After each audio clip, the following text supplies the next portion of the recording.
Naniniwala po ba kayo na kung di tayo mag-pray, walang tugon ng Diyos sa panalangin? Amen. Amen. Talagang amen. Ha? Amen. Naniniwala po ba kayo na yung mga imposibleng bagay ay pwedeng mangyari sa panalangin? Amen. Kung tayo po ay naniniwala sa panalangin, tayo po ba ay seryoso sa panalangin? Amen. Seryoso tayong manalangin? Yes. Yes. Amen. Sabi po sa 1 Peter chapter 4 verse 7. Yan po ang ating text. Sa 1 Peter chapter 4 verse 7 ay sinasabi po na malapit na ang pagbalik ng Panginoon.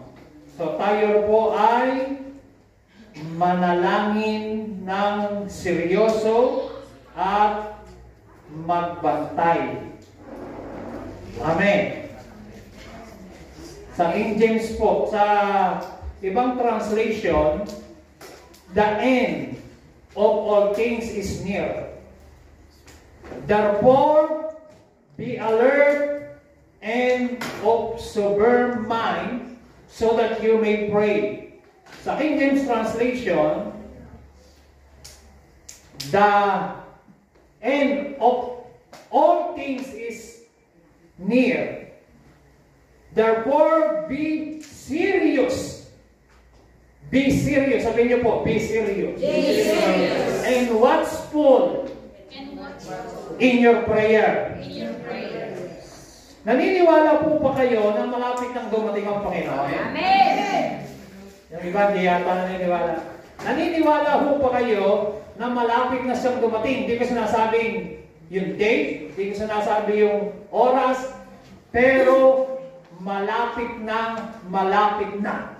Naniniwala kayo na malapit na?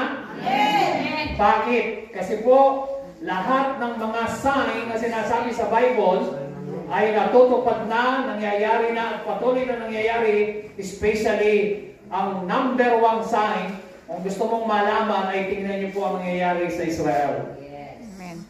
So mga kapatid, ngayong araw na ito, ay gusto kong ituloy natin yung pinag-uusapan natin, paano ba tayo magkakaroon ng build ng strong prayer altar. Last Sunday, diniscuss ko po mula po sa Genesis hanggang sa ating pong pamumuhay Kristiyano, ay kalooban ng Diyos na maranasan natin ang presensya ng Panginoon at nagagalak ang Diyos na tayo nakikipag-usap sa Kanya at nakikipag-communion sa Panginoon. So mula po sa the Garden of Eden kay Eva at kay Adam hanggang sa mga godly men of God mula po kay Noe, kay Abraham, kay Isaac, kay Jacob, hanggang sa panahon po ni Moises at ni Solomon, makikita po natin hanggang itinayo yung templo na iisa po ang layunin na ang presensya ng Diyos ay maranasan ng tao. Amen? Amen.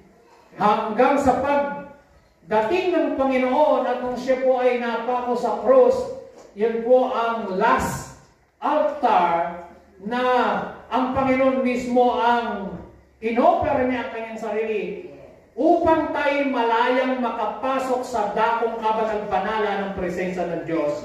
Siya na po ang nagtubos ng kanyang dugo sa ating mga kasalanan.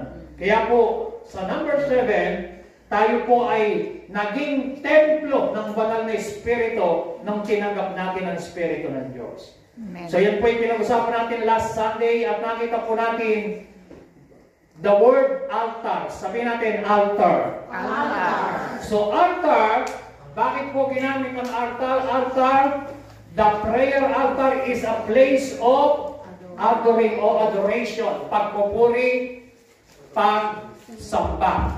Kung saan ka sumasamba sa Panginoon.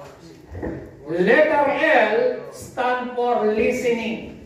So hindi ka lang sumasamba, dapat ikaw rin ay nakikinig ng mensahe ng Panginoon sa iyo. Amen? Amen.